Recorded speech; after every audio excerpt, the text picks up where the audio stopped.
এই তোমাকে পড়ার ইচ্ছা হয়েছে স্লিপ কেটে পড়া তো দেখি।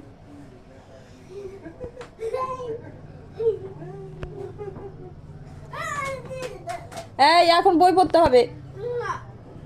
বাবা একটু ঘুরেই চলে আসবে। বই পড়বে না বললো? তুমি বলো এখন কি আনতে হবে তাই বলো। আনবে আনবে, তুমি কি খাবে তাই বলে দাও। বলে দেখো একবার, বলো তুমি কি ভুলে গেছো? এরকম মনে করে দাও তো।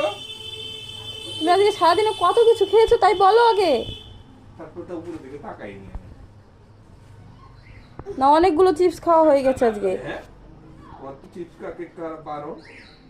হ্যাঁ কেক খেতে না করছি না তোমাকে? এই বাজার থেকে আসার সময় নিয়ে আসলো। তোমাকে কি কিনে দেবো বলো, কি এনে দেবো বাজার থেকে?